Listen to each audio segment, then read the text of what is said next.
As we embark on this exploration, it is crucial to understand that the term occult, derived from the Latin occultus, signifies that which is hidden, secret, or not readily apparent.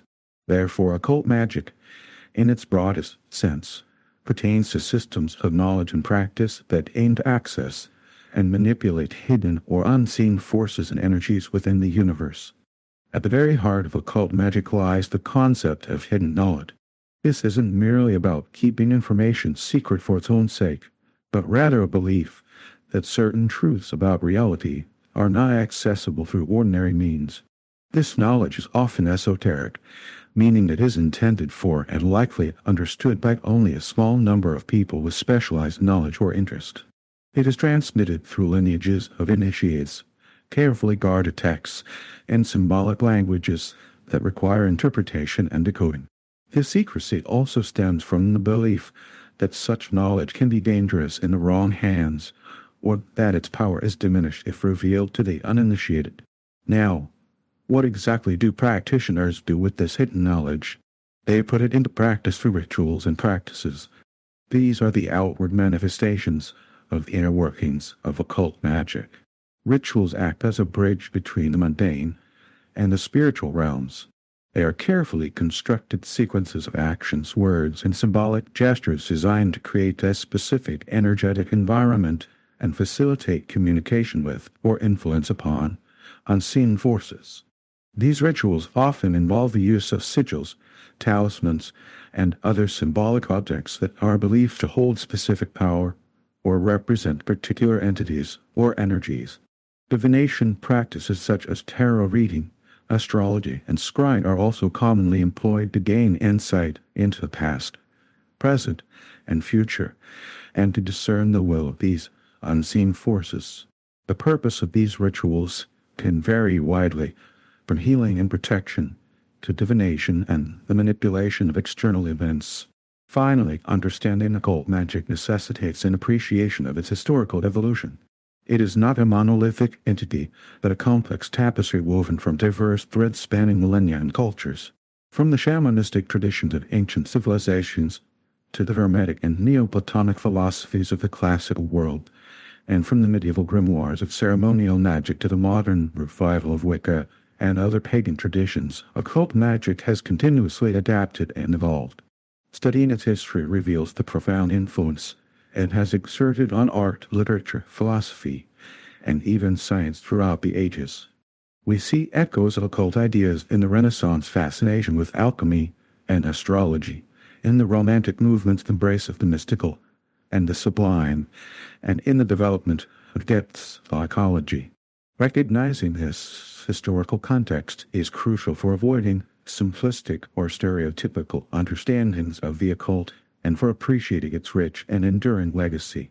In summary, occult magic is a complex and multifaceted phenomenon characterized by its focus on hidden knowledge, its reliance on ritual practices to interact with unseen forces, and its long and fascinating historical evolution. In the lectures to come, we will delve deeper into specific traditions, key figures, and the philosophical underpinnings of this enigmatic field. As we venture further into the realm of occult magic, it's essential to examine its ancient origins, where the seeds of these mystical practices were first sown. Our journey takes us to the fertile plains of Mesopotamia and the majestic landscapes of Egypt, two civilizations that played a pivotal role in shaping the course of occult history. In ancient Mesopotamia, we find the earliest documented evidence of occult magic, where the Sumerians and Babylonians cultivated a profound understanding of the cosmos and its influence on human affairs. Their elaborate systems of astrology and divination were rooted in the belief that celestial bodies and omens held the secrets of the future. The Mesopotamians meticulously observed the movements of the stars and planets, assigning specific meanings to each celestial event. This knowledge was used to predict the fortunes of kings, the outcomes of battles, and the fertility of the land. The famous Epic of Gilgamesh, for instance, contains references to divination and the consultation of omens, highlighting the integral role of these practices in Mesopotamian society. As we transition to ancient Egypt, we encounter a civilization that was utterly enthralled by the mysteries of the universe. Egyptian society was permeated by a complex web of magical beliefs and practices, which were inextricably linked to their religious and philosophical worldview. The Egyptians revered a pantheon of deities, each associated with specific powers and attributes, and believed that these gods could be invoked and appeased through elaborate rituals and spells. The use of amulets and talismans was widespread, with these objects serving as conduits for divine energy and protection. Egyptian magic was not merely a means of achieving personal gain or manipulating external events. It was also a way of maintaining balance and harmony within the cosmos. One of the most fascinating examples of Egyptian magical practices is the Book of the Dead, a corpus of spells and rituals intended to guide the deceased through the treacherous landscape of the afterlife. This remarkable text, with its vivid illustrations and cryptic symbolism, provides a unique window into the Egyptian understanding of the mysteries of death and the afterlife. The Book of the Dead was not simply a funerary text, but a comprehensive guide to the magical arts, offering insights into the nature of the soul, the judgment of the dead, and the ultimate goal of achieving eternal life. The Egyptian priestly class play a vital role in the development and dissemination of magical knowledge, often serving as intermediaries between the divine and human realms.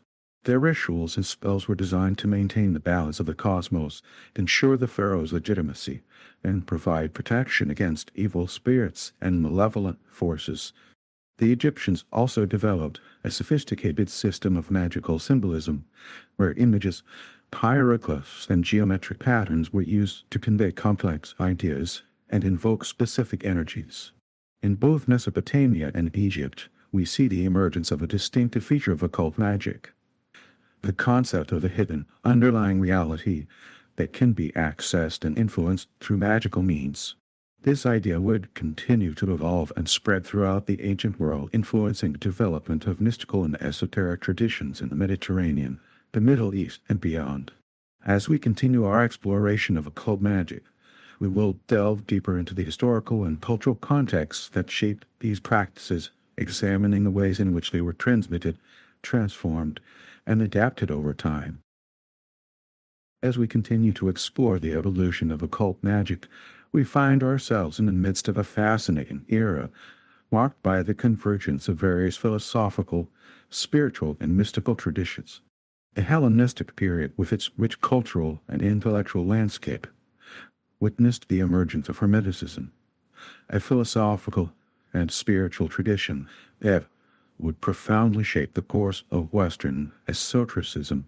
Hermeticism, attributed to the enigmatic figure of Hermes Trismegistus, represents a unique synthesis of Greek philosophy, Egyptian mysticism, and other ancient traditions. The Hermetic texts, a collection of writings that include the Corpus Hermeticum and the Emerald Tablet, delve into the nature of the universe, the divine, and the human condition. These texts explore the mysteries of creation, the interconnectedness of all things, and the potential for human transformation and spiritual growth. At the heart of Hermeticism lies the concept of the microcosm and the macrocosm, where the human being is seen as a reflection of the universe, and the universe is understood as a vast, harmonious system governed by divine laws. The Hermetic tradition places great emphasis on the power of human consciousness, suggesting that the mind is capable of transcending the limitations of the material world and accessing higher states of awareness. This idea is beautifully encapsulated in the famous Hermetic axiom, as above, so below, which suggests that the human being contains within itself a reflection of the divine, and that the macrocosm is mirrored in the microcosm. Hermeticism also explores the concept of the divine spark, the idea that a spark of the divine resides within each individual, waiting to be fanned into a flame through spiritual practice and self-realization. As we move into late antiquity, we encounter another influential philosophical system, Neoplatonism. This tradition, which emerged as a reinterpretation of Plato's teachings, emphasizes the mystical and spiritual dimensions of philosophy. Neoplatonists such as Plotinus and Iamblichus develop a complex metaphysical framework that describes the universe as a hierarchical system, with the one with the source at its apex. The Neoplatonic vision of the universe is one of emanation, where the divine energy flows downward, creating a series of spiritual and material realms, each with its own distinct characteristics. Neoplatonism is characterized by its emphasis on the journey of the soul toward divine union. This journey is seen as a process of purification, where the individual must transcend the limitations of the material world and the ego in order to realize its true nature as a spark of the divine. The Neoplatonists developed a range of spiritual practices, including meditation, contemplation, and theurgy, which were designed to facilitate this process of self-realization and union with the divine. The influence of Hermeticism and Neoplatonism, along with other mystical currents, paved the way for the development of occult magic in later centuries. These traditions provided a rich intellectual and spiritual framework for understanding the nature of the universe, the human condition, and the potential for magical and spiritual transformation. As we will see, the emergence of occult magic in the Middle Ages and the Renaissance was deeply indebted to the Hermetic and Neoplatonic traditions, which provided a foundation for the development of new magical and spiritual practices. In the next part of our journey, we will explore the medieval and Renaissance periods, where we will encounter the rise of ceremonial magic, the development of grimoires, and the emergence of new spiritual and philosophical movements that would shape the course of Western occultism. We will examine the ways in which Hermeticism and Neoplatonism influenced the development of occult magic, and how these traditions continue to shape our understanding of the mystical and the unknown. Continuing our exploration of the ancient roots of occult magic, we now turn our attention to the vibrant civilizations of Greece and Rome. These societies, renowned for their contributions to philosophy, art, and governance, also nurtured a rich undercurrent of mystical and magical practices that would leave a lasting impact on the development of Western esotericism. In ancient Greece, a fertile ground for philosophical and spiritual inquiry, we encounter a diverse array of religious and mystical traditions. Orphism, a particularly intriguing tradition, taught about the soul's journey through reincarnation and the importance of purification for achieving liberation from the cycle of rebirth. Orphic cults celebrated the god Dionysus and practiced ritualistic ceremonies aimed at achieving ecstatic union with the divine. These practices emphasized the mystical dimensions of religious experience and the transformative power of ritual and symbolism. Moreover, Greek philosophers such as Pythagoras and Plato explored ideas that would profoundly influence later occult practices. Pythagoras, known for his mathematical and philosophical insights, believed that numbers held a key to understanding the underlying structure of the universe. His teachings emphasized the importance of harmony and proportion, and he saw mathematics as a tool for unlocking the secret of the cosmos. Plato, in his dialogues, explored the concept of a cosmic order, suggesting that the material world is a reflection of a higher realm of forms or ideas. Plato's philosophy influenced the development of Neoplatonism, which, as we discussed earlier, played a crucial role in shaping the intellectual landscape of late antiquity and the development of occult magic.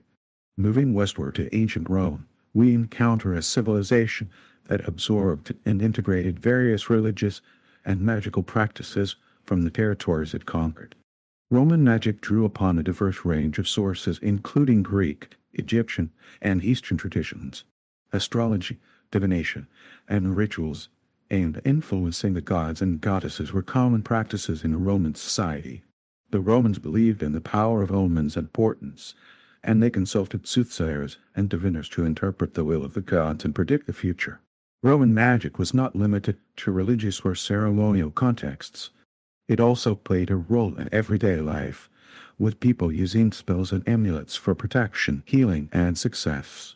The Romans believed in the power of the evil eye, and they employed various magical techniques to ward off its harmful influence. However, the popularity of magic also led to concerns about witchcraft and the use of harmful spells. Roman law included provisions against the practice of black magic, and those accused of witchcraft could face severe penalties. In both Greece and Rome, we see the emergence of a tension between the official state religion and the more personal and esoteric practices of magic and mysticism. While the state religion emphasized public rituals and the worship of the Olympian gods, individuals often turned to magic and mysticism for personal guidance, healing, and spiritual fulfillment. This tension between official and unofficial forms of religion would continue to shape the development of occult magic throughout history. As we continue our exploration, we will examine how these ancient traditions were transmitted and transformed during the Middle Ages, leading to the emergence of new forms of occult magic, such as ceremonial magic and alchemy. We will also explore the role of the Renaissance in revitalizing ancient Hermetic and Neoplatonic ideas, and how these ideas influence the development of Western esotericism. As we journey through the landscape of occultism, it's vital to acknowledge the profound influence of Jewish mysticism, and in particular, the Kabbalah. Emerging in the Middle Ages, the Kabbalah represents a rich and intricate esoteric tradition within Judaism, offering a unique perspective on the nature of God, the universe, and the intricate relationship between them. It is a complex system of thought that seeks to unveil the hidden dimensions of reality through mystical interpretations of Hebrew scriptures and other sacred texts. The term Kabbalah, meaning received tradition, underscores the importance of transmission and lineage in this mystical system. Kabbalistic knowledge is believed to have been passed down through generations of initiates, originating from ancient sources and refined through centuries of contemplation and experience. This tradition is characterized by its use of symbolism, numerology, and various spiritual practices, all aimed at fostering a deeper understanding of the divine and ultimately achieving spiritual enlightenment. At the heart of Kabbalah lies the concept of the Sephirot, 10 divine emanations or attributes through which God manifests in the world. These Sephirot are often depicted as a complex diagram known as the Tree of Life, which serves as a map of the divine realm and a guide for spiritual ascent. Each Sephirah represents a different aspect of God's nature, such as wisdom, understanding, compassion, and justice. By meditating on the Sephirot and their interrelationships, Kabbalists seek to gain insight into the divine plan and to align themselves with the cosmic order. Numerology plays a significant role in Kabbalistic thought, with each Hebrew letter and word assigned a numerical value. Kabbalists believe that these numerical values hold hidden meanings and can reveal connections between seemingly disparate concepts. By analyzing the numerical values of words and phrases in the Hebrew scriptures, Kabbalists seek to uncover deeper layers of meaning and to gain access to the divine wisdom encoded within the text. This practice, known as gematria, is just one example of the Kabbalistic techniques used to unlock the secrets of the universe. Jewish mysticism, encompassing traditions like Kabbalah, has profoundly shaped the spiritual beliefs and practices within Jewish communities throughout history. It has fostered the development of esoteric interpretations of religious texts, offering alternative perspectives on the nature of God and the relationship between the divine and the human. Mystical traditions have provided a framework for personal spiritual experiences, encouraging individuals to seek a direct and intimate connection with the divine through prayer, meditation, and other contemplative practices. The Kabbalah has also influenced the development of Western occultism, particularly during the Renaissance when Christian scholars became interested in its mystical teachings. Christian Kabbalists sought to integrate Kabbalistic ideas with Christian theology, creating new and innovative forms of spiritual practice.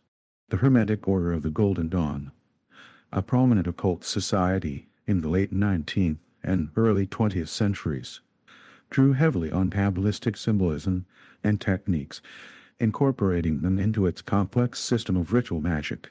It's important to note that the study of Kabbalah has traditionally been restricted to those who are considered to be spiritually and intellectually mature, as its profound and complex teachings can be easily misunderstood or misused. The Kabbalah is not merely an intellectual pursuit, but a path of spiritual transformation that requires dedication, discipline, and a deep commitment to ethical principles. As we continue our exploration of occult magic, it is crucial to recognize the enduring legacy of the Kabbalah and its influence on the development of Western esotericism. Its rich symbolism, intricate metaphysics, and profound spiritual insights continue to inspire seekers and practitioners who are drawn to the mysteries of the divine. In our next lecture, we will delve further into the medieval and Renaissance periods, exploring the rise of ceremonial magic and the influence of Hermeticism on the development of Western occultism. As we continue our exploration of the historical landscape of occult magic, we now turn our attention to a fascinating and often misunderstood discipline: alchemy. Alchemy, practiced for centuries across various cultures, represents a unique blend of mysticism, philosophy, and proto-science. While it is often associated with the pursuit of transmuting base metals into gold, its true aims were far more profound, encompassing the quest for spiritual transformation and the discovery of the elixir of life. Alchemy is rooted in ancient traditions, drawing upon elements from Egyptian Hermeticism, Greek philosophy, and other mystical systems. Its origins can be traced back to Hellenistic Egypt, where alchemists combined Greek philosophical concepts with Egyptian metallurgical practices. The word alchemy itself is believed to derive from the Arabic term alchemia, which in turn is thought to originate from the Egyptian word chemi, meaning black earth, a reference to the fertile soil of the Nile Delta. The practice of alchemy involved a complex system of symbolism, esoteric knowledge, and meticulous experimentation. Alchemists believed that all matter was composed of three fundamental principles: sulfur, mercury, and salt. These principles were not understood in the modern chemical sense, but rather as symbolic representations of the qualities of combustibility, volatility, and fixity, respectively. The goal of the alchemist was to purify and balance these principles within a substance, ultimately leading to its transformation into a higher form. The transmutation of base metals into gold was seen as both a literal process and a metaphor for the spiritual transformation of the alchemist. The alchemists believed that by working with matter in the laboratory, they could also purify and refine their own soul, ultimately achieving enlightenment and union with the divine. The philosopher's stone, a legendary substance sought by alchemists, was believed to possess the power to transmute base metals into gold, cure all diseases, and grant immortality. While alchemy ultimately failed to achieve its primary goals of transmuting base metals into gold and discovering the elixir of life, it made significant contributions to the development of chemistry and other sciences. Alchemists developed a range of laboratory techniques, such as distillation, filtration, and calcination, which are still used in modern chemistry. They also discovered and characterized a variety of chemical substances, contributing to our understanding of the properties of matter. Alchemy's emphasis on experimentation, observation, and the careful recording of results laid the groundwork for modern scientific inquiry. Alchemists were meticulous in their observations, and they sought to understand the underlying principles governing the behavior of matter. This emphasis on empirical observation and the pursuit of rational explanations marked a significant departure from purely speculative or philosophical approaches to understanding the natural world. It is important to recognize that alchemy was not simply a primitive form of chemistry, but a complex and multifaceted discipline that encompassed philosophical, spiritual, and practical dimensions. Alchemists saw their work as a sacred quest, a means of both understanding and transforming the world around them. The symbolic language of alchemy, with its rich imagery and metaphorical allusions, reflects this deep connection between the material and the spiritual realms. As we continue our journey, we will explore the legacy of alchemy in the Renaissance and the Enlightenment, examining how its ideas influenced the development of science, medicine, and philosophy. We will also delve into the modern interpretations of alchemy, where it is often seen as a psychological process of self-discovery and transformation. In our next lecture, we will turn our attention to the rise of ceremonial magic and the grimoires that served as guides for its practitioners. As we traverse the medieval landscape of occultism, it's crucial to recognize the pervasive influence of astrology and divination. During this period, a profound fascination with understanding the cosmos and its relationship to human affairs swept through both the scholarly elite and the general populace. Astrology, in particular, experienced a surge in popularity, with individuals from all walks of life seeking to decipher the celestial patterns that were believed to govern their lives. Medieval astrologers believed that the positions of the planets and constellations at the time of a person's birth, or at the moment of a particular event, could reveal insights into their character, destiny, and potential future. They meticulously calculated horoscopes, which were charts depicting the positions of the celestial bodies, and interpreted these charts to make predictions about individuals, communities, and even entire kingdoms. Astrology was not merely a form of fortune-telling, but a complex system of knowledge that integrated astronomy, mathematics, and philosophy. Medieval scholars saw the cosmos as a hierarchical structure, with the Earth at the center and the planets and stars arranged in concentric spheres. They believed that the celestial bodies exerted a subtle but powerful influence on the Earth and its inhabitants, and that by understanding these influences, one could gain valuable insights into the workings of the universe. Astrology played a significant role in medicine, with physicians using astrological charts to diagnose illnesses and determine the most auspicious times for treatment. It was also used in agriculture, with farmers consulting astrological calendars to determine the best times for planting and harvesting crops. Kings and rulers often employed court astrologers to advise them on matters of state, seeking to align their actions with the celestial currents. Alongside astrology, various forms of divination flourished in the Middle Ages.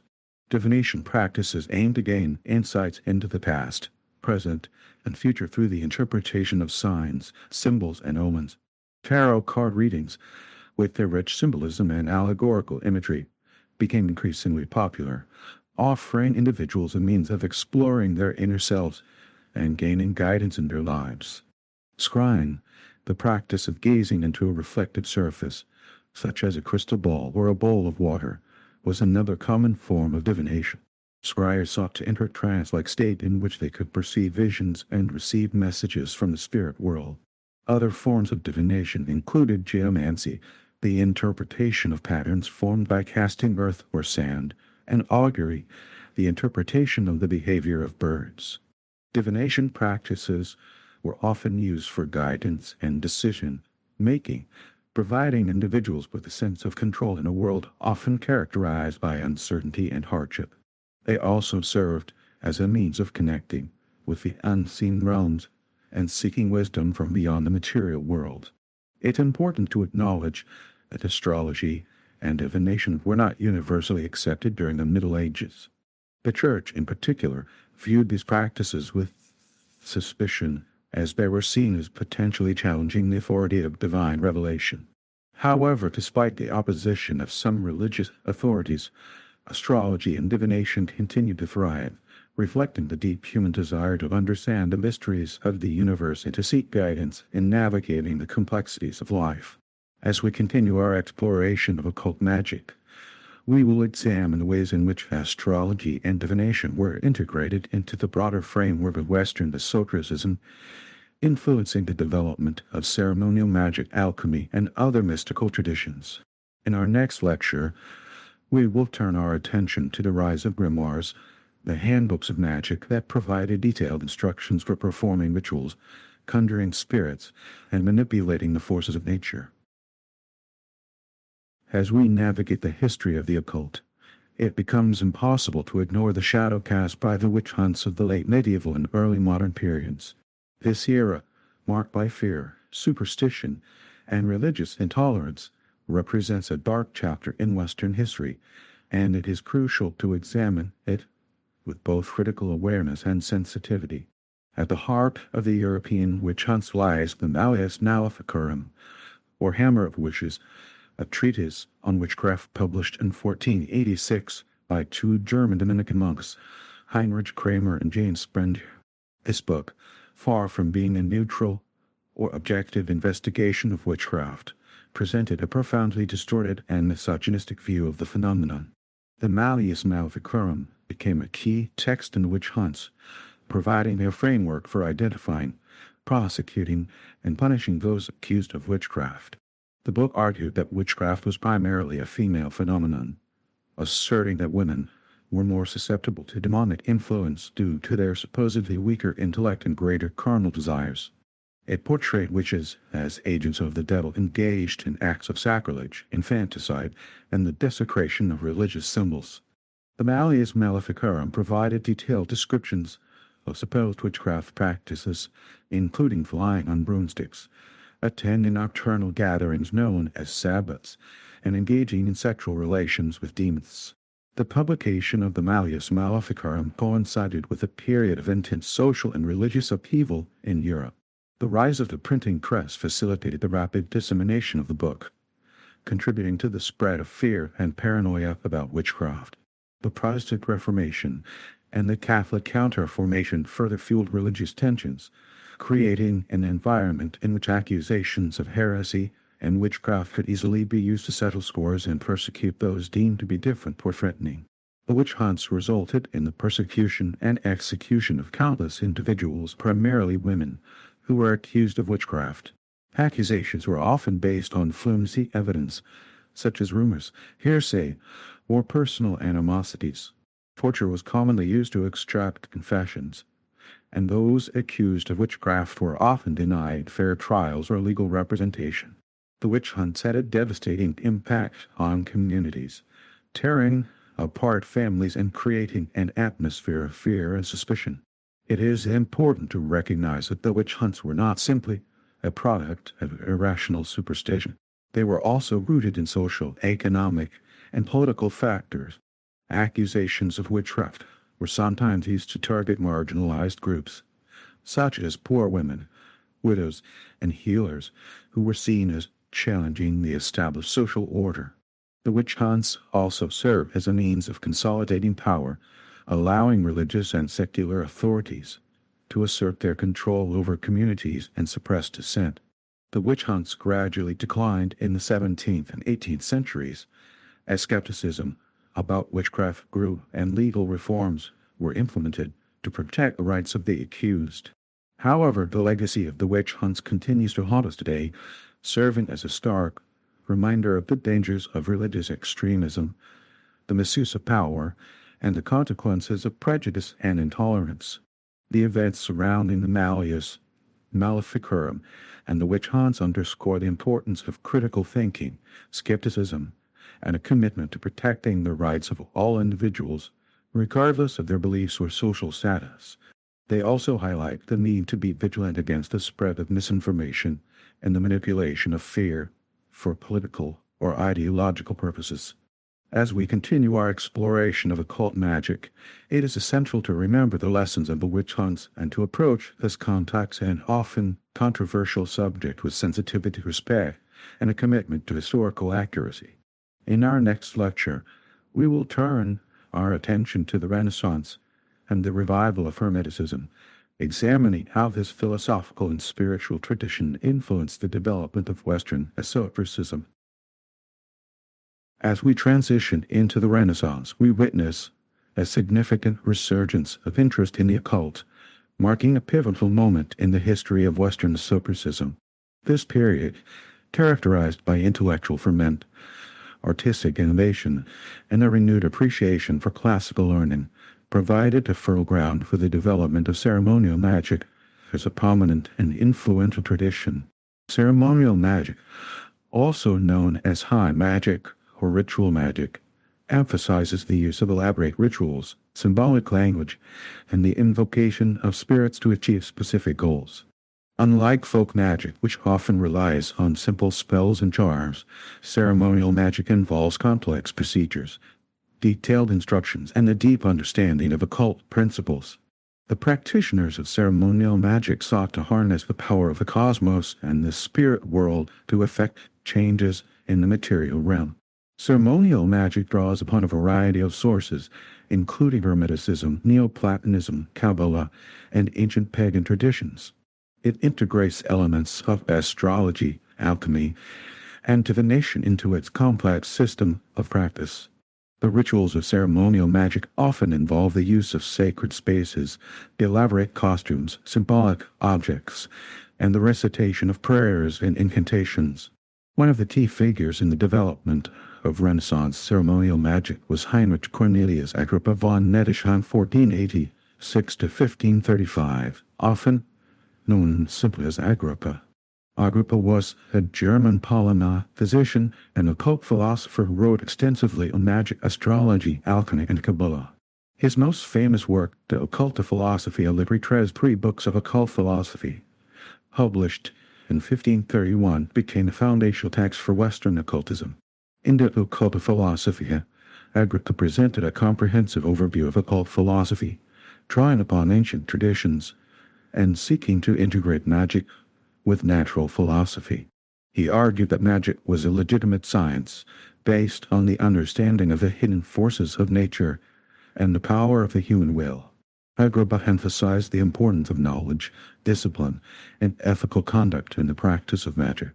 He believed that true magic could only be achieved through a deep understanding of the cosmos and a commitment to spiritual growth. Agrippa's work explored the concept of the 3 worlds: the elemental world, the celestial world, and the intellectual world. He argued that each of these worlds was governed by its own set of laws and principles, and that the magician could learn to manipulate these laws to achieve desired outcomes. Agrippa also discussed the power of symbols, numbers, and words, arguing that they could be used to invoke spirits and influence the forces of nature. Agrippa's writings had a profound impact on the development of ceremonial magic in the Renaissance and beyond. His emphasis on knowledge, discipline, and the integration of magic with natural philosophy helped to elevate the status of magic from a superstitious practice to a sophisticated art and science. Agrippa's work also inspired generations of occultists to explore the mysteries of the universe and to seek a deeper understanding of the human potential for spiritual transformation. As we continue our exploration of occult magic, we will examine the ways in which ceremonial magic evolved in the centuries following the Renaissance, influencing the development of various occult societies and traditions. In our next lecture, we will turn our attention to the grimoires, the handbooks of magic that provided detailed instructions for performing rituals, conjuring spirits, and manipulating the forces of nature. As we delve further into the tapestry of Western occultism, we encounter the emergence of Rosicrucianism in the 17th century, a movement deeply intertwined with Hermeticism and esoteric Christian traditions. Rosicrucianism represents a fascinating blend of mysticism, philosophy, and social reform, seeking to transform both the individual and society through the pursuit of hidden wisdom and spiritual enlightenment. The Rosicrucian movement burst onto the European scene with the publication of 3 anonymously published manifestos: the Fama Fraternitatis 1614, the Confessio Fraternitatis 1615, and the Chemical Wedding of Christian Rosenkreuz 1616. These manifestos proclaimed the existence of a secret brotherhood, the Rosicrucians, dedicated to the advancement of knowledge, the healing of the sick, and the spiritual transformation of humanity. The Rosicrucian manifestos presented a vision of a utopian society governed by enlightened principles where science, art, and religion were harmoniously integrated. The Rosicrucians claimed to possess ancient wisdom passed down through generations of initiates, which could unlock the secrets of nature and lead to a new era of spiritual and intellectual progress. The Rosicrucian manifesto sparked widespread interest and speculation throughout Europe. Many individuals and groups claimed to be associated with the Rosicrucians, leading to the formation of numerous Rosicrucian societies and orders. However, the true identity and activities of the original Rosicrucian Brotherhood remain shrouded in mystery, and some scholars believe that the movement may have been primarily a literary and philosophical phenomenon rather than a concrete organization. Regardless of its historical origins, Rosicrucianism had a profound impact on the development of Western esotericism. The Rosicrucian manifestos promoted a vision of spiritual transformation through knowledge, self-discipline, and service to others. They emphasized the importance of studying the natural world, engaging in mystical practices, and cultivating ethical conduct. Rosicrucianism also drew heavily on Hermetic and Kabbalistic traditions, integrating these esoteric systems into its framework of thought. The Rosicrucians saw Hermeticism as a key to understanding the hidden forces of nature and the relationship between the microcosm and the macrocosm. They also incorporated Kabbalistic symbolism and techniques into their rituals and meditations. The Rosicrucian movement was closely associated with esoteric Christian traditions, which sought to access hidden spiritual truths beyond the traditional interpretations of Christianity. These traditions, such as Gnosticism, emphasized the importance of personal mystical experience and the search for inner enlightenment. Esoteric Christians sought to understand the deeper meaning of the Scriptures and to unlock the secrets of the divine through contemplation, prayer, and ritual practice. Gnosticism, in particular, had a significant influence on Rosicrucianism and other esoteric Christian traditions. Gnostics believed that the material world was created by a flawed or ignorant deity, and that the true God was a transcendent and unknowable being. They sought to attain gnosis, or direct knowledge of the divine, through mystical experiences and the study of secret teachings. Esoteric Christian traditions often explored themes such as the nature of the soul, the relationship between God and humanity, and the path to salvation. They emphasize the importance of inner transformation and the attainment of spiritual perfection. These traditions provided a framework for individuals to explore their own spirituality outside the confines of traditional religious institutions. As we continue our exploration of occult magic, we will examine the ways in which Rosicrucianism and esoteric Christian traditions influenced the development of various occult societies and movements in the 18th, 19th, and 20th centuries. In our next lecture, we will turn our attention to the rise of spiritualism and theosophy, two influential movements that shaped the landscape of modern esotericism. As we continue our exploration of the historical currents of occultism, it is essential to examine the emergence and influence of several key factions that significantly shaped the landscape of modern esoteric thought and practice. These groups, each with its unique focus and approach, played a crucial role in disseminating occult ideas, developing new techniques, and attracting individuals seeking alternative paths to spiritual knowledge. Among the most prominent of these are the Freemasons, the Theosophists, and the Hermetic Order of the Golden Dawn. The Freemasons, a fraternal organization with roots tracing back to the 17th century, incorporated elements of symbolism, allegory, and esotericism into their rituals and teachings. While Freemasonry is not explicitly an occult organization, its use of symbolic language and its emphasis on self-improvement and the pursuit of knowledge have often attracted individuals with an interest in esoteric traditions. Freemasonry emphasizes morality, brotherhood, and the importance of civic virtue, promoting the philosophy of ethical living and social responsibility. Freemasonry's origins lie in the guilds of stonemasons who built the cathedrals and other great structures of medieval Europe. Over time, these guilds began to accept members who were not stonemasons, known as speculative masons, and the focus of the organization shifted from practical construction to moral and philosophical instruction. Freemasonic lodges became centers of intellectual and social exchange, providing a forum for members to discuss ideas, share knowledge, and support one another in their personal and professional lives. The rituals of Freemasonry are rich in symbolism, drawing upon biblical stories, ancient myths, and Hermetic philosophy. Members progress through a series of degrees, each with its own set of symbols, allegories, and lessons. These rituals are designed to impart moral and spiritual truths, encouraging members to strive for self-improvement and to live according to the principles of Freemasonry. Moving into the late 19th century, we encounter the Theosophical Society, founded in 1875 by Helena Petrovna Blavatsky and Henry Steele Olcott. The Theosophical Society sought to combine Eastern mysticism with Western thought, promoting the synthesis of religious, philosophical, and scientific ideas. Theosophists explored concepts such as spiritual evolution, reincarnation, karma, and the interconnectedness of all things, drawing upon sources from Hinduism, Buddhism, Kabbalah, and other esoteric traditions. The Theosophical Society's teachings were based on Blavatsky's writings, particularly her magnum opus, Secret Doctrine, which presented a sweeping account of the origins of the universe and the evolution of humanity. Theosophists believed in the existence of a hidden spiritual hierarchy composed of enlightened beings known as masters or mahatmas, who guided the evolution of humanity from behind the scenes. The Theosophical Society had a profound influence on the development of modern spirituality, popularizing Eastern concepts in the West and inspiring a renewed interest in esoteric traditions.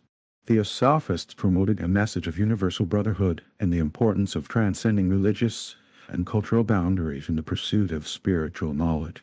Finally, we arrive at the Hermetic Order of the Golden Dawn, established in 1888 by William Wynne Westcott, Samuel Little MacGregor Mathers, and William Robert Whitman. The Golden Dawn was a secret society dedicated to the study and practice of esoteric traditions, including Kabbalah, ceremonial magic, astrology, alchemy, and Western mysticism. The Golden Dawn drew upon a wide range of sources, including the writings of Agrippa, the Kabbalah, the Tarot, and the Egyptian Book of the Dead, creating a complex and innovative system of ritual magic.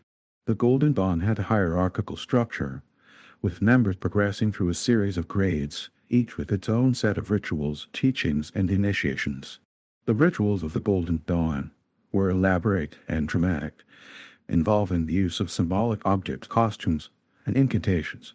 The members of the Golden Dawn sought to achieve spiritual transformation through the practice of ceremonial magic, aiming to develop their psychic abilities, communicate with spirits, and attain higher states of consciousness. The Golden Dawn had a profound influence on the development of modern occult practices, shaping the course of Western esotericism for generations to come. Many prominent figures in the occult world, such as Aleister Crowley, D.N. Fortune, and Israel Regardie, were members of the Golden Dawn, and their writings and teachings continue to influence contemporary occultists. As we continue our exploration of occult magic, we will examine the legacy of these influential factions, exploring the ways in which their ideas and practices have shaped the landscape of modern esotericism. In our next lecture, we will turn our attention to the rise of modern witchcraft and paganism, examining the emergence of Wicca and other contemporary pagan traditions. As we delve further into the complexities of modern occultism, we cannot overlook the towering and controversial figure of Aleister Crowley and the profound impact of his spiritual and magical system, the Lemma. Crowley, often referred to as the Great Beast 666, remains a divisive figure, both revered and reviled for his unconventional lifestyle, provocative writings, and radical approach to magic and spirituality. However, his influence on the development of modern occultism is undeniable. Aleister Crowley (1875–1947) was an English occultist, ceremonial magician, poet, and writer who challenged conventional norms and embraced a philosophy of individual empowerment and self-discovery. He was initiated into the Hermetic Order of the Golden Dawn in 1898, where he studied Kabbalah, ceremonial magic, and other esoteric traditions. However, Crowley's rebellious spirit and his desire to push the boundaries of occult practice soon led him to break away from the Golden Dawn and pursue his own unique path. In 1904, while on honeymoon in Egypt, Crowley claimed to have received a series of revelations from a discarnate entity named Aiwass. These revelations, which were recorded in a book known as the Book of the Law Liber al Velagius, formed the foundation of the Lemma, Crowley's spiritual and magical system. The Book of the Law proclaimed a new eon in human history, the eon of Horus, characterized by the principle of do what thou wilt shall be the whole of the law. The Lemma, which means will in Greek, emphasizes the importance of discovering and following one's true will, which Crowley saw as the individual's unique purpose and destiny in life. Crowley believed that each individual has a divine spark within them, and that the goal of life is to awaken and express this divine potential. The Lemma incorporates elements of ceremonial magic, Eastern mysticism, and Western occultism into its system of practice. Crowley developed a complex system of rituals, meditations, and noetic exercises designed to help individuals discover their true will and to achieve spiritual enlightenment. He also emphasized the importance of self-knowledge, self-discipline, and the integration of the conscious and subconscious mind. Crowley's writings and teachings had a lasting impact on the occult, influencing modern magic and spirituality in a number of ways. His focus on individual empowerment and the exploration of the subconscious mind contributed to the development of new magical traditions, such as chaos magic, which emphasizes the importance of personal experimentation and the creation of individualized systems of practice. Crowley's work also challenged traditional notions of morality and ethics, advocating for a more individualistic and relativistic approach to these issues. His emphasis on the freedom of the individual to pursue their own desires and to express their authentic self resonated with many individuals who felt constrained by conventional social norms. However, Crowley's life and work were also marked by controversy. His embrace of hedonism, his experimentation with drugs, and his provocative writings often drew criticism and condemnation. He was accused of being a Satanist, a black magician, and a dangerous influence on society. Despite the controversy surrounding him, Crowley's influence on the development of modern occultism remains undeniable. His emphasis on individual empowerment, his exploration of the subconscious mind, and his innovative approach to magic and spirituality continue to inspire and challenge occultists today. As we continue our exploration of occult magic, we will examine the legacy of Crowleyan dilemma, exploring the ways in which their ideas and practices have shaped the landscape of modern esotericism. In our next lecture, we will turn our attention to the rise of modern witchcraft and paganism, examining the emergence of Wicca and other contemporary pagan traditions. As we continue to trace the evolution of occultism into the modern era, it is crucial to acknowledge the rise of modern Wicca and the broader neo-pagan movement. These traditions represent a significant shift away from the Western monotheistic religions, embracing a more decentralized, nature-based spirituality rooted in ancient pagan beliefs and practices. Modern Wicca and neo-paganism have resonated with countless individuals seeking a more personal, empowering, and environmentally conscious spiritual path. Modern Wicca, often considered the most prominent form of neo-paganism, emerged in the mid-20th century, largely through the efforts of Gerald Gardner, an English civil servant and amateur anthropologist. Gardner claimed to have been initiated into a surviving coven of witches, and he synthesized elements from various esoteric traditions, including ceremonial magic, Freemasonry, and folklore, to create a new religious system. Wicca is characterized by its reverence for nature, its celebration of the divine in both feminine and masculine forms, the goddess and the god, and its emphasis on personal experience and direct connection with the divine. Wiccans typically observe a cycle of seasonal festivals known as the Wheel of the Year, which celebrates the changing seasons and honors the cycles of life, death, and rebirth. Wiccan beliefs and practices vary widely, reflecting the decentralized and individualistic nature of the tradition. However, some common elements include the use of magic and ritual, the worship of deities drawn from ancient pagan pantheons, and a commitment to ethical conduct, often expressed through the Wiccan Redact, and it harm none, do what ye will. Neo-paganism, as a broader category, encompasses a wide range of traditions that seek to revive or reconstruct pre-Christian religious practices and beliefs. In addition to Wicca, neo-pagan movements include Druidry, Asatru Norse paganism, Hellenism, Greek paganism, and various forms of Celtic paganism. These traditions often draw upon historical sources, archaeological evidence, and folklore to inform their beliefs and practices, but they also incorporate elements of creativity and personal interpretation. Neo-pagan movements have experienced a resurgence in recent decades, attracting individuals from diverse backgrounds who are seeking a more meaningful and authentic spiritual path. These traditions offer an alternative to mainstream religions, emphasizing personal empowerment, mental stewardship, and a direct connection with the natural world. The appeal of neo-paganism can be attributed to a number of factors. First, many individuals are drawn to the decentralized and non-dogmatic nature of these traditions, which allows for greater personal autonomy and freedom of expression. Second, neo-paganism offers a more balanced and inclusive view of the divine, honoring both feminine and masculine energies and recognizing the sacredness of nature. Third, neo-paganism provides a sense of connection to the past, allowing individuals to reclaim their ancestral heritage and to celebrate the wisdom and traditions of ancient cultures. However, neo-paganism is not without its challenges. The diversity and lack of centralized authority within the movement can lead to disagreements and conflicts over doctrine and practice. Additionally, neo-paganism is often subject to misrepresentation and prejudice, particularly from those who misunderstand or fear its practices. Despite these challenges, modern Wicca and neo-pagan movements continue to thrive, providing alternative spiritual pathways for those seeking a deeper connection with nature, ancient wisdom, and personal empowerment. These traditions represent a significant force in the contemporary religious landscape, challenging conventional norms and offering a vision of a more sustainable, inclusive, and spiritually fulfilling future.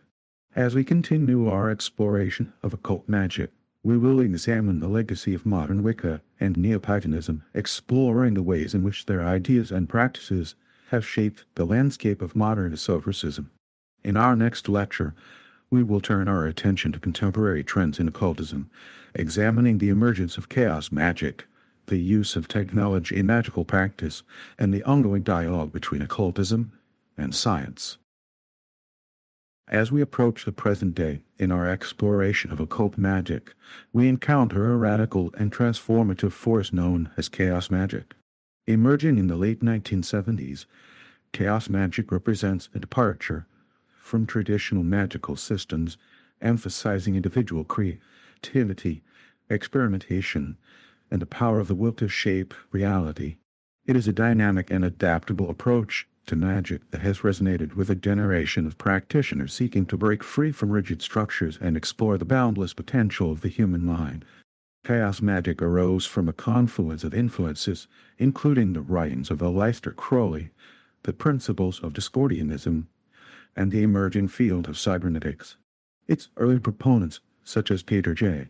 Carroll and Ray Sherwin, sought to create a magical system that was free from dogma, hierarchy, and unnecessary complexity. At the heart of chaos magic lies the belief that reality is malleable and that the human mind has the power to shape it through intention, belief, and focused energy. Chaos magicians reject the notion that magic is dependent on external forces or entities, instead emphasizing the individual's ability to directly influence the fabric of reality. One of the key principles of chaos magic is the use of belief systems as tools.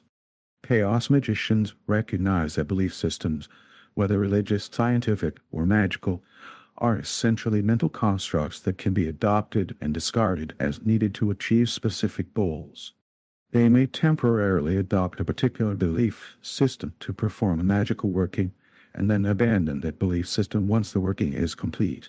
Chaos magic emphasizes the importance of gnosis, a state of altered consciousness in which the mind is focused and receptive to magical influence.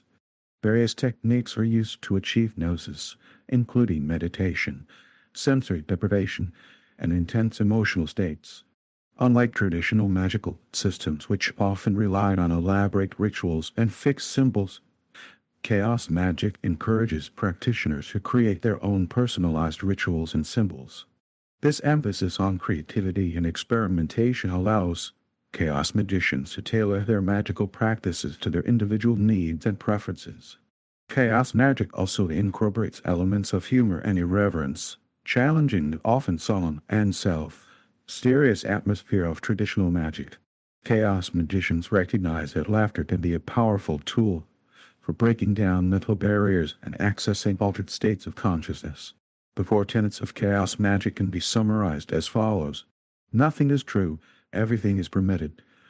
This statement, often attributed to Hassan I. Saba, The founder of the medieval order of assassins encapsulates the chaos magicians' rejection of dogma and their commitment to individual freedom. Belief is a tool.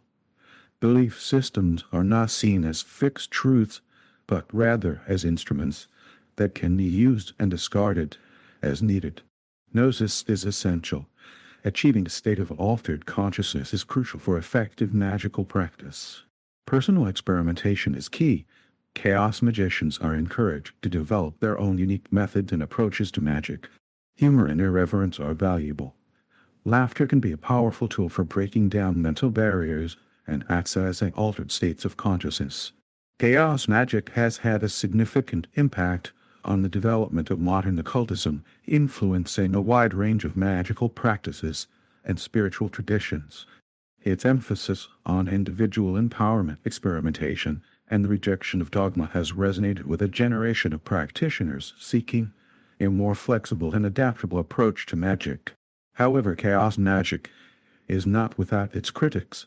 Some argue that its emphasis on individual freedom can lead to ethical lapses and a lack of accountability. Others criticize its rejection of traditional magical systems, arguing that it lacks the depth and wisdom of more established traditions. Despite these criticisms, chaos magic continues to evolve and adapt, remaining a dynamic and influential force in the contemporary occult landscape. Its emphasis on individual creativity, experimentation, and the power of the will ensures that it will continue to challenge traditional paradigms and inspire new generations of magical practitioners. As we conclude our exploration of occult magic, we will reflect on the enduring themes and trends that have shaped its history and its continuing relevance in the modern world. We will also consider the ethical implications of magical practice and the importance of approaching this complex and often controversial subject with sensitivity, respect, and a commitment to responsible engagement. The influence of the occult on popular culture is a fascinating and multifaceted phenomenon that has captivated audiences across various media platforms. From movies to music, TV shows, and literature, the occult has been a pervasive theme, reflecting our collective fascination with the mysterious, the unknown, and the unexplained. In the realm of cinema, the occult has been a staple of horror movies, with classics like The Exorcist 1973 and Rosemary's Baby 1968 exploring the darker aspects of occultism.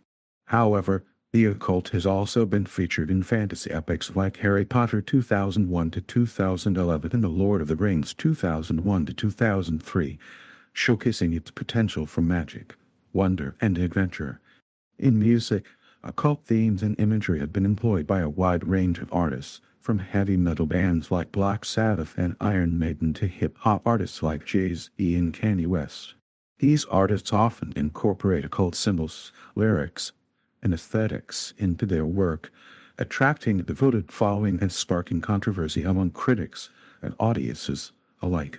Television series have also explored the occult, with supernatural dramas like The X-Files 1993 to 2002 and 2016 to 2018, and Stranger Things 2016 to present delving into the mysterious and the unexplained.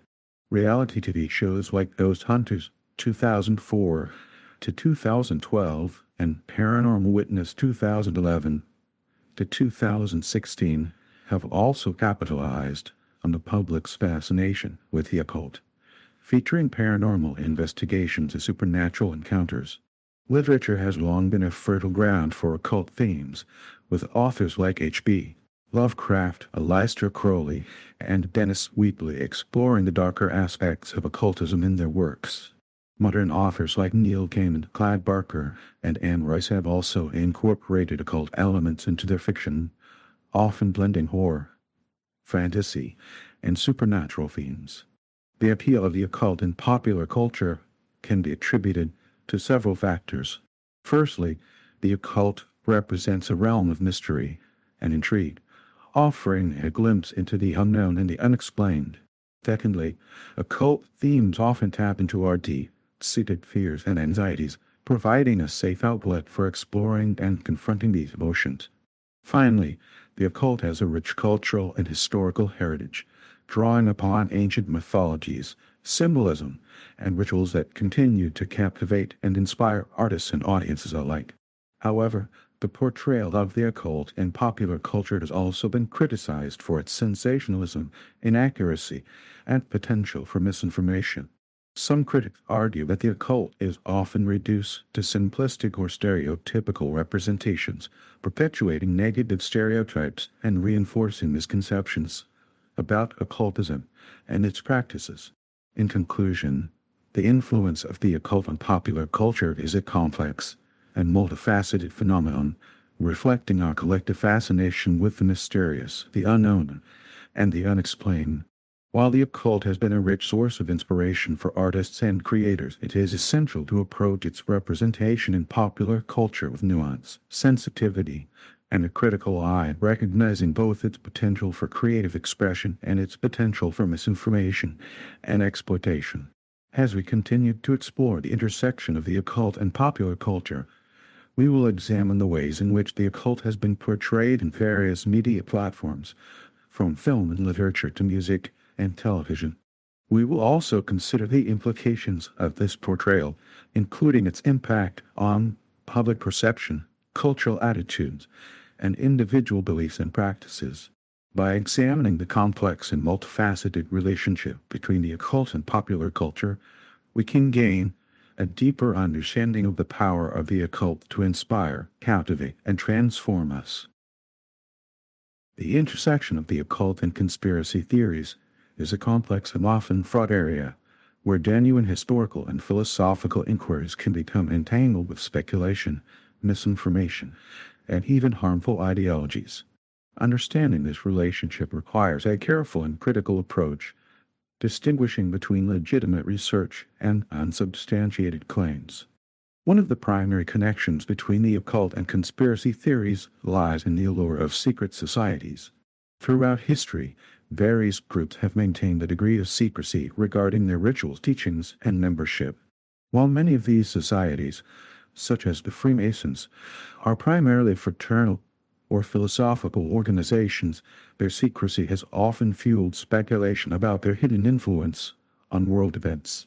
Conspiracy theories often posit that these societies wield immense power behind the scenes, manipulating governments, economies, and even social trends to advance their own agendas.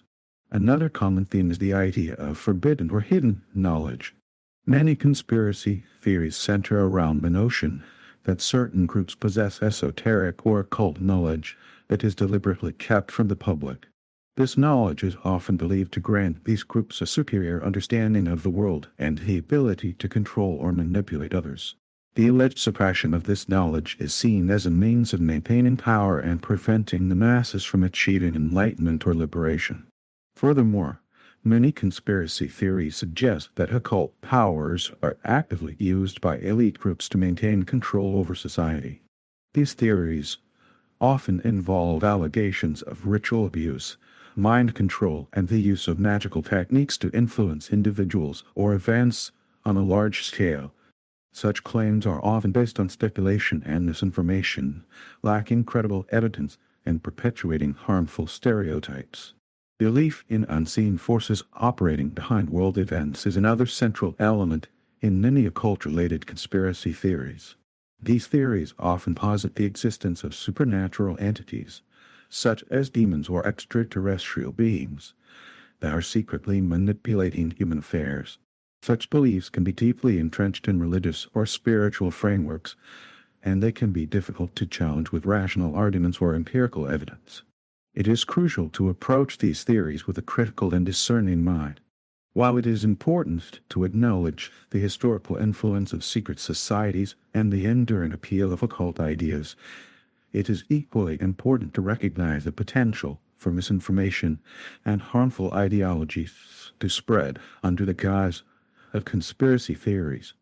Engaging in responsible research and critical analysis is essential for separating fact from fiction and avoiding the pitfalls of paranoia and prejudice. The relationship between the occult and conspiracy theories highlights the importance of media literacy, critical thinking, and a healthy skepticism towards unsubstantiated claims. It is vital to be able to distinguish between legitimate historical inquiry and speculative narratives that lack credible evidence. It is also important to be aware of the potential for conspiracy theories to be used to promote harmful ideologies, such as racism, antisemitism, and xenophobia. By approaching the intersection of the occult and conspiracy theories with a balanced and critical perspective, we can better understand the complex dynamics at play and avoid falling prey to misinformation and prejudice. Responsible engagement with these topics requires a commitment to factual accuracy, historical context, and a deep respect for the rights and beliefs of others.